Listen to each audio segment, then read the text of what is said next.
আচ্ছা, যদি আলমারির ভিতরে পড়ে থাকা পুরানো কোনো ভালো শাড়ি দিয়ে এত সুন্দর একটা আনারকলি বা গাউন বানানো যায়, তাহলে শাড়িটাকে আলমারির মধ্যে ফেলে রাখার তো কোনো মানে হয় না। মানে আমার তো মনে হয় সেটা সুন্দর করে একটা স্টাইলিশ ড্রেস বানিয়ে পরাটাই বেশি ভালো। আসসালামু আলাইকুম সবাই, welcome and welcome back to my video.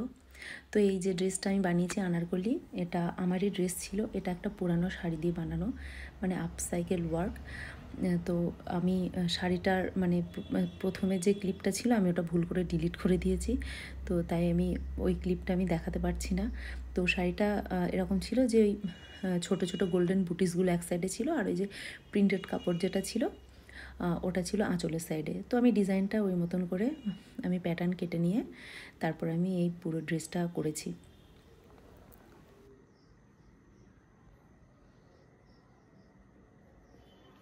তো তারপরে এখানে আমি আঁচলের সাইডটা কাট করে নিয়েছি মেন শাড়ির যে পাটটা ছিল সেটা থেকে। আর এখানে বেসিক্যালি ওই যেটা মানে বুটিস যে অংশটা আছে সেই পাটটাই এই টুকরোটাতে আছে, তো এটা আমি পরে কাট করছি।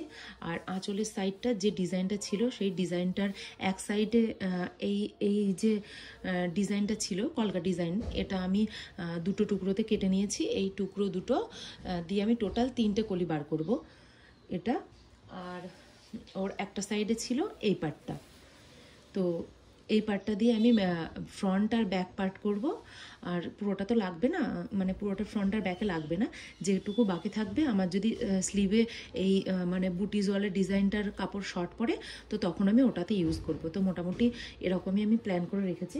আর এই যে ঘন্টাখানেক ধরে আমি ক্যালকুলেশন করে, মানে কতটা ফ্যাব্রিক বেঁচে আছে, কতটা কি হবে, সমস্ত কিছু ক্যালকুলেশন করে এখানে আমি একটা মাপ নিয়ে আমি আমার কলির মানে ড্রাফটিং করেছি, যার প্যাটার্ন এখানে আমি কেটে নিয়েছি। তো এটা হচ্ছে কলির প্যাটার্ন। অ্যাকচুয়ালি যে কোনো ড্রেস মানে পারফেক্ট ফিটিং যদি মানে চাইতে হয়, ড্রেস কেন ব্লাউজও সেম, মানে পারফেক্ট যদি চাইতে হয় তাহলে ড্রাফটিং আর প্যাটার্ন এই দুটো ফার্স্ট ঠিক হতে হবে। এই দুটো জিনিস যদি ঠিক হয় তাহলে একটু ভালো সেলাই জানলে তো ড্রেস অটোমেটিক সুন্দর ফিটিং হয়ে যাবে। তো মানে এটা ভীষণ ইম্পর্ট্যান্ট একটা পার্ট। তো আমি এখানে এই যে আমার মাপের কলি যেটা করেছি সেটা করে নিয়েছি। আর এখানে যে এই যে পার্টটা আমি করেছি, এখানে এই যে শাড়ির যে পার্টটা আছে না, এই যে শাড়ির পাটটা, সেই আমি পুরো মেজারমেন্ট নিয়ে এখানে আমি করেছি, কারণ এই পাটটা পুরো আমার সেলাই চলে যাবে। আর এখানে এই যে এটা পার মতন আছে গোল্ডেন, সেটার মাপটা আমি এখানে করেছি, কারণ আমার এই যে নিজের সুবিধার জন্য অ্যাকচুয়ালি আমি এটা করেছি। আর আমার এই যে এই টুকরোটা পুরো মানে পুরোটা এতটা আসবে না, আর আসলেও আমাকে হয়তো নেওয়া যেত না, কারণ মানে যেহেতু পুরো আমি মানে আমার ড্রেসটাতে নিচের পোর্শনটাতেই পাটটা পড়বে, তাই অবশ্যই 3টে কলিরও নিচে আমাকে এই পাটটাই অ্যাটাচ করতে হবে, তবে গিয়ে একটা সুন্দর ব্যালেন্স লুক আসবে, না হলে কেমন একটা অড টাইপের লাগবে। তো সেই জন্য আমি এই টুকরোর এই ডিজাইনটা করেছি, মানে মানে মেজারমেন্টটা করে রেখেছি কি আমি এই টুকরোটার নিচে আমি এই পাটটা জোড়া লাগিয়ে তারপরে আমি এই 3টে কলি কমপ্লিট করব। নাহলে মানে ওই যে বুটিজের কলিওয়ালাগুলো যেটা আছে ওটার সাথে অ্যাডজাস্ট হবে না। তো এরপরে এটা আমি প্রথমে পাটটা জোড়া লাগাবো, দেন আমি কাট করব। তো আমি পুরো সবগুলো কাট করে নিয়ে তারপরে আমি তো এখানে ওই যে প্রিন্টেড কলিটা আমি কাট করে নিয়েছি। আর এর নিচে ওই যে বর্ডারটা, যে বর্ডার পার্টটা ছিল এটা এর সাথে জয়েন করব। তো এটা আমি সাইজ করে কাটিনি, আমি প্রথমে জয়েন করে নেব, তারপরে আমি মানে সেই মাপ নিয়ে তারপরে আমি এটাকে কাট করে দেব। তো আমি শাড়ির এই যে বাকি পার্টটা এখানে আমি 4 ফোল্ড করে নিয়েছি কাটার জন্য। আর এখানে আমি খানিকটা রেখেছি ওপাশে আমি স্লিভসটা করার জন্য। তো এখানে আমি যেহেতু ফোল্ড পার্টটা কাটছি তাই আমি প্যাটার্নটাকে ফোল্ড করে নিয়েছি। আর এখানে আমি সব জিনিসপত্র দিয়ে আমি সেট করেছি যাতে নড়ে না যায়। আর প্যাটার্নটা যখন আমি কাটবো একটা জিনিস আমাকে মানে নোটিশ রেখে কাটতে হবে, যে এর নিচের পার্টটা যেন, এই যে পাড়ের পার্টটা যেন এখানটাতে ঠিকঠাকভাবে হয়।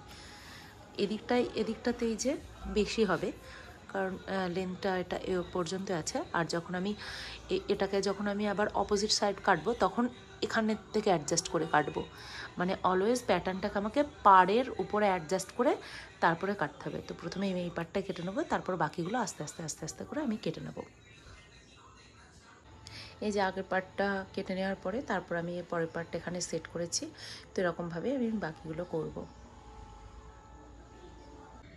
তো সমস্ত মেন ফেব্রিকের কলি কাট করার পরে তারপরে এখানে আমি লাইলিনগুলো সব কেটে নিয়েছি। আমি যে নিচের পোর্শনটার যে লাইলিন সেটা আমি প্যানেল করে কাটিনি, সেটা আমি আমব্রেলা কাট করে কেটেছি, কারণ ভিতরে থাকবে তো অসুবিধা হবে না। আর এখানে জোর পড়ে গেছে তো কোনো প্রবলেম নেই, কারণ ফেব্রিক তো লেন্থের জন্য একটু শর্ট হয়, উইথটা অত বড় থাকে না, তো সেই জন্য।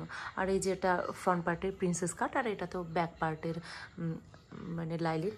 আর আমি স্লিভসটাও এখানে লাইলিন দেবো, আমি স্লিভও কেটে নিয়েছি, ফুল স্লিভ লাইলিন দেবো আমি, কারণ আমি না ড্রেসটা আমি একটুখানি গায়ের উপর নিয়ে দেখলাম কি এই যে গোল্ডেনগুলো আছে, এই গোল্ডেনগুলো আমার গায়ে আনইজি ফিল হচ্ছে, তো সেই জন্য আমি লাইলিন দেবো। নাহলে কোনো প্রবলেম ছিল না না দিলেও, বাট আমি নিজের সুবিধার জন্য তাই লাইলিন দেবো।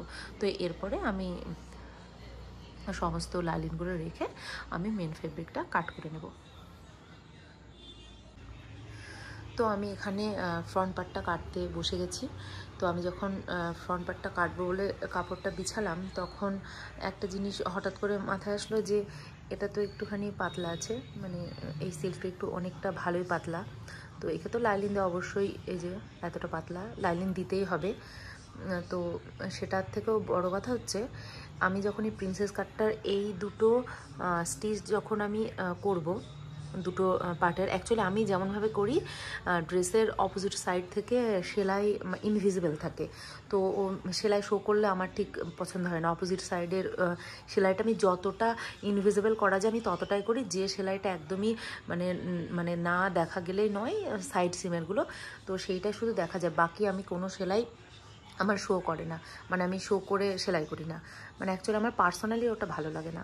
তো সেই জন্য এটা আমি যখন মানে কাটবো বলে ভাবনা চিন্তা করলাম, তখন আমি ভাবলাম যে আমি যেরকমভাবে সেলাইটা করি ওরকমভাবে করলে না, এটা যেহেতু পাতলা তাই হচ্ছে কি না এই দুটো কাপড়ের সেলাইটা এটা সিথ্রু, তাই দেখা যাবে, মানে উপর থেকে দেখা যাবে, তো দেখতে মানে খুবই অড লাগবে। অ্যাকচুয়ালি যখন আমরা ব্লাউজ করি তখন কি করি, ডবল লাইলিন ইউজ করি, তো আমি ওটাই ভাবলাম যে তাহলে আমিও এই ফ্রন্ট পার্টটাতে ডবল লাইলিন ইউজ করব। তো যেরকমভাবে নর্মালি করি ওরকমভাবে আমি এটা করব না। তো আমি ভেবেছি যে এই যে এতটা মতন তো কাপড়, এতটা মতন কাপড়েই হয়ে যাবে, তো এতটা টুকরো নেব, তারপরে ডবল সাইড যে ফিউজিংগুলো হয় সেই ফিউজিংগুলো আমি আমি দেখাচ্ছি 1 মিনিট। তো এই যে এটা হচ্ছে ফিউজিং, অ্যাকচুয়ালি এটা আমরা সেই রিভিলসিবল টেপ বলি না, যারা সেলাইয়ের কাজ করো তারা জানো, তো এই রিভিলসিবল টেপটারই এটা হচ্ছে শিট ফর্মে আসে, তো এটা আমি কিনে রেখেছি, তো মানে ব্লাউজের করতেও কাজে লাগবে অনেক, সেই জন্য আমি এটা কিনে নিয়েছিলাম। তো এটা আমি কি করব, এই যে এই মেন ফেব্রিকটার এতটা আমি কেটে নেব, তারপরে মেজারমেন্ট করে নেব কতটা কাটলাম, দেন সেই পরিমাণে এটাও আমি কাট করব, কাট করে এটার অপোজিট সাইডে প্রথমে আমি ফিউজিংটা রাখবো, দেন আমি এই যে লাইলিনের কাপড়টা রাখবো, তারপর আমি পুরোটা এই দুটোর মাঝখানে ফিউজিং রেখে তারপর আমি আয়রন করব। তাহলে কি এই দুটো একসাথে হয়ে যাবে, মানে মানে অ্যাটাচ হয়ে যাবে, দেন একটা একটু একটু থিক একটা কাপড় তৈরি হবে, যেটা স্টিচ করতে অ্যাকচুয়ালি সুবিধা হয়, নাহলে মানে সুবিধা হয়, দেখতেও সুন্দর লাগে। এই যে এটার উপর সেলাই দিলে না যেমন একটা জড়ো জড়ো মানে কেমন একটা টাইপের কুচকানো কুচকানো একটা যে ফিলটা আসে, তো এই পুরো প্রসেসটা যদি করা হয় তো সেখানে সেলাইয়ের ফিনিশিংটা অনেক ভালো আসে। তো আমি সেটা করার জন্য অ্যাকচুয়ালি এই প্রসেসটা ফলো। এবার আমি এটা ঠিকঠাক করে একটু সেট করে নেব, আমি স্ট্যান্ডে লাগিয়ে দিয়েছি, নাহলে একটু আমার প্রবলেম হচ্ছিল এক হাত দিয়ে ভিডিও করতে, তো তাই আমি এখানে একটা স্ট্যান্ড লাগিয়ে নিয়েছি, তো তাহলে ভালোভাবে ভিডিওটা করা হবে।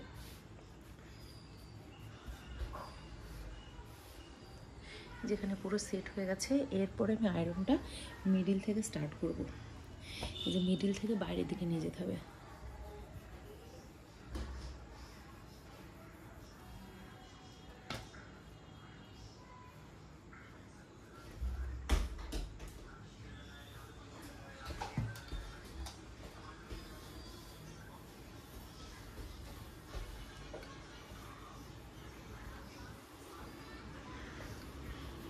এরকমভাবে মিডিল থেকে বাইরের দিকে নিয়ে যেতে হবে।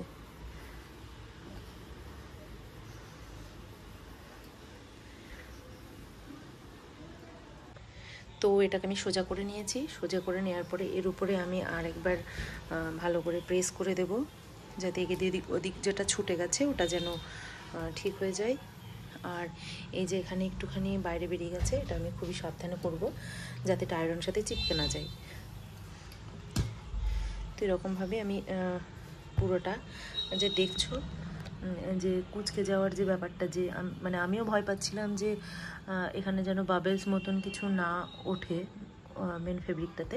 তো এরকম কিছু হয়নি, কারণ মিডিল থেকে বাইরের দিকে নিয়ে গেছি। তো মিডিল থেকে বাইরের দিকে নিয়ে গেলে ওই কুঁচকে যাওয়ার যে ব্যাপারটা ওটা মানে ফেব্রিকে ওঠে না। তো হয়নি, দেখো একটু ক্লোজ করে দেখায়, দেখো পুরো যেরকম ছিল সেরকমভাবেই আছে। তো তারপর এখানে আমি প্রতিটা পার্ট আয়রন করে নিয়েছি।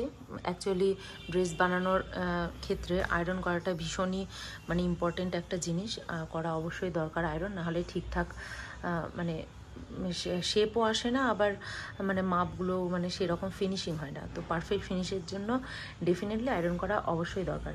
তো এখানে আমি করে নিয়েছি আয়রন। আর এই যে দেখছো এই পার্টটা, বুঝতে পারবে কিনা জানি না ভিডিওটাতে, তো যেরকম এই যে এটা কেমন এখানে কেমন পাতলা এরকম টাইপের ছিল না, আর এখানে একটু এরকম মোটা টাইপের এরকম হয়ে গেছে না।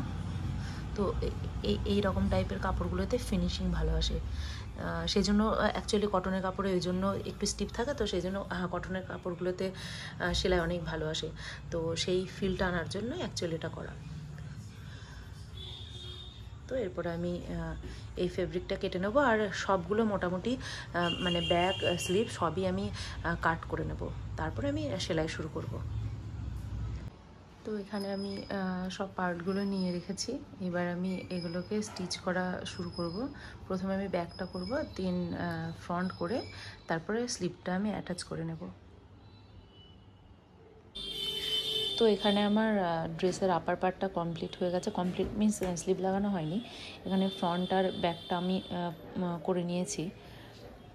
আর ফ্রন্টে এই যে প্রিন্সেস কাট হয়েছে, আমি কোনো প্যাড লাগাইনি, তো সেই জন্য একটু কুচকে আছে, এটাতে কোনো প্রবলেম না, পরলে ঠিক হয়ে যাবে।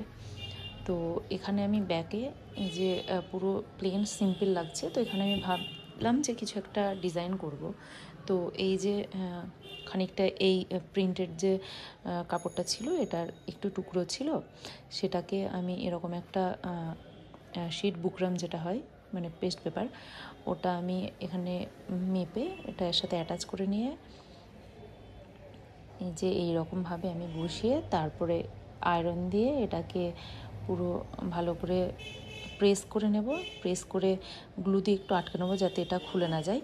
দেন এটা আমি এরকমভাবে রম্বসের যে শেপটা হয় সেই শেপের মতন করে এখানে আমি স্টিচ করব। আর এই সাইডটাতে আমি এই যে গোটাপাট্টির যে লেসটা আছে এই লেসটা আমি এই সাইডে দিয়ে দেবো, যে এরকমভাবে এই সাইডে দিয়ে দেবো, তাহলে একটা সুন্দর ডিজাইন হবে, একটু ডিফারেন্ট টাইপের।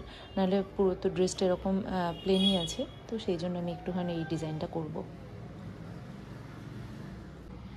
তো এই যে আমি প্রেস করে নিয়ে এই ফ্যাব্রিকটা পুরোটা প্রেস করে নিয়ে আমি ঠিকঠাক একটা মানে মাপ নিয়ে যে পুরো মিডিল বরাবর করে আমি এটাকে বসিয়ে নিয়েছি। আর আমি পিন দিয়ে এটা সিকিওর করে নিয়েছি। তারপরে এরপর আমি গোটাপাট্টির যে লেসটা ছিল এই লেসটা চারিদিকে দিয়ে এই মানে পুরো ডিজাইনটা আমি স্টিচ করে নেব। তো তাহলে এই যে অনেকটা ইউনিক টাইপের দেখতে হবে, তো সেই জন্যই এবার আমি এটাকে স্টিচ করে নেব লেস দিয়ে।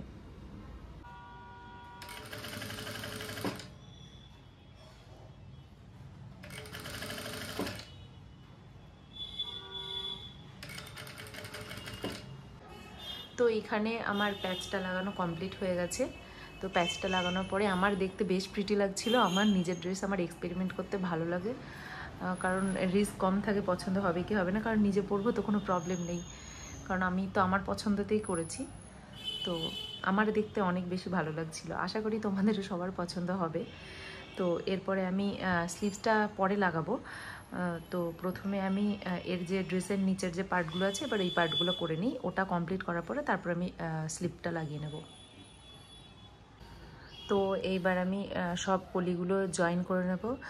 ব্যাক পার্টের জন্য আমি 8টা জয়েন করে আলাদা করে রাখবো, আর ফ্রন্ট পার্টের জন্য ওই 3টে প্রিন্টেড ছিল আর 5টা এই এই মানে প্রিন্টটা দিয়ে মানে বুটিজের প্রিন্টটা দিয়ে সেটা ফ্রন্টের জন্য আলাদা করে স্টিচ করব। আর এগুলো স্টিচ করার সময় খুবই সাবধানে করতে হবে, কারণ এটা তো একটু স্ল্যান্টিং লাইনে কাটা হয়েছে, নাহলে এই যে সেলাই করতে গিয়ে এগুলো বাড়া কমা করে। সেই জন্য আমি মানে এখানে আমি ক্লিপও আটকে দিয়েছি, যেন উঠে মানে যদি এদিক ওদিক হয়ে যায় আমি বুঝতে পেরে যাই আগেই। তো এগুলো আমি খুবই সাবধানে সবকটা একটু সময় নিয়ে করব। তো এখানে আমার ব্যাক সাইডের সমস্ত কলিগুলো আমি অ্যাটাচ করে নিয়েছি। এটা ব্যাক সাইডে ছিল, ব্যাক সাইডে তো ফুল এই বুটিজের ডিজাইনটাই থাকবে। তো এখানে আমার পুরো কমপ্লিট হয়ে গেছে। এরপরে আমি যে লাইনিংটা ছিল সেই লাইনিংটা এর সাথে অ্যাটাচ করব, দেন আমি ব্যাক সাইডের সাথে এটা জয়েন করে দেব। তো এখানে আমার ফ্রন্ট পার্টটাও কমপ্লিট হয়ে গেছে। আর এই যে মানে আমি যেরকম ভেবেছিলাম যে 3টে কলি আমি ফ্রন্টে দেব একটা সাইডে, তো মিডিল থেকে রাইট সাইডে আমি এই 3টা কলি প্রিন্টেড 3টা কলি দিয়েছি, সাথে এই যে এই পাশে একটা আমি ওই বুটিজের কলিগুলো দিয়েছি, আর 4টে কলি এদিকে দিয়েছি। তো এরকমভাবে আমি ফ্রন্ট পার্টটাও কমপ্লিট করে নিয়েছি। আর আমি প্রত্যেকটা পার্ট মানে পুরো ড্রেসের প্রত্যেকটা পার্ট আমি ইন্টারলকও করে নিয়েছি, তাহলে মানে একটু সুবিধা হবে আমার স্টিচ করতে। নইলে মানে সেলাইয়ের পরে অনেকটা ড্রেসটা একটু ভারী হয়ে যেত, তো আমার নিজের মানে একটু প্রবলেম হয়ে যায়, সেই জন্য আমি প্রত্যেকটা পার্ট আলাদা আলাদা করে ইন্টারলক করে নিয়েছি। তো আর এদিকে আমি স্লিভের পার্টটাও রেডি করেছি, মানে রেডি মিন্স মানে জাস্ট লাইলিনটার সাথে মেন ফেব্রিকটা আমি এখানে লাগিয়েছি, আর বাকি কাজটা এবার করব। তো আমি আমার এই যে শাড়ির যে পার্টটা বেঁচেছিল সেই পার্টটাকে আমি এখানে এই যে ব্যাক সাইডে সেলাই করে পুরো এরকম লেস, যেরকম ব্রড লেসগুলো হয়, আমি সেই শেপে এটা বানিয়ে নিয়েছি। তো আমি এই যে স্লিভের এই পটিটা যেখানে বুটিসটা যেখানে শেষ হচ্ছে সেখানটাতে একটা পাড় লাগাবো, আর এটা যেখানে শেষ হচ্ছে সেটাতে আমি আর একটা পাড় লাগাবো। আর এই যে মিডলে যে সলিড ফ্যাব্রিকটা আছে, অনলি যে পিঙ্ক কালারটা, কোনো ডিজাইন নেই, সেখানে আমি এই সরু গোটাপাট্টির যে লেসটা আছে সেটা আমি কিছুটা ডিস্টেন্স মেনটেন করে আমি এটা লাগাবো। তো স্লিভটা দেখতে তখন ভীষণই সুন্দর লাগবে। তো এবার আমি এই কাজটা কমপ্লিট করে নেব। তো ফাইনালি আমার স্লিভে লেস লাগানো হয়ে গেছে। এই যে দুটো ব্রড যে পার্ট টাইপের ছিল সেটা লেসের মতন করে লাগিয়ে, তারপরে এই যে মিডিলে আমি গোটাপাট্টি লেসগুলো লাগিয়ে নিয়েছি, আর লুকটা দেখতে এরকম হয়েছে। আর আমি সাইড সিমটাও লাগিয়েছি খানিকটা ছেড়ে। এরপর আমি স্লিভস দুটোকে মেন বডি পার্টের সাথে অ্যাটাচ করব। দেন আমি ওই যে নিচের যে পোর্শনটা আছে ড্রেসের বটমটা, তো ওটা আমি অ্যাটাচ করব। তারপরে আমি ড্রেসটার নিচে আমি গোটা লেস দিয়ে আমি ড্রেসটা পুরোপুরি কমপ্লিট করে। তো ড্রেসটার পুরো স্টিচ করার পরে তারপর এখানে আমি গোটাপাট্টির যে লেসটা সেটা লাগানো স্টার্ট করেছি। অ্যাকচুয়ালি এটার নিচের দিকে থাকবে। তো এই লেসটা পুরো লাগানোর পরে তারপরে আমি এটাকে উল্টো দিকে গিয়ে মানে হেম স্টিচ করবো। আমি মেশিন স্টিচ দেবো না, নাহলে দেখতে মানে খুব বেশি সুন্দর মানে লাগে না। মানে অ্যাকচুয়ালি এটা মানে আনারকলি তো একটু রাউন্ড শেপ, হালকা সার্কেল টাইপের থাকে।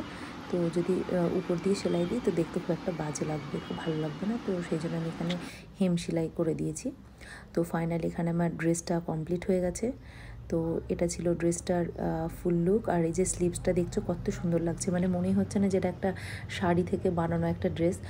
মানে আমি যদি কাউকে না বলি তো হুট করে একবারে দেখে কেউ বুঝতে পারবে না, নইলে শাড়ি থেকে বানানো ড্রেস তো মোটামুটি বোঝা যায়, বাট এই শাড়ির প্রিন্টটা এমন ছিল না মানে যে আমি সুন্দরভাবে কলি করে ড্রেসটা বানাতে পেরেছি। আমার তো মানে খুব ভালো লেগেছে, মানে বানিয়ে আমি নিজে পরেও আমি অনেক স্যাটিসফাইড হয়েছি।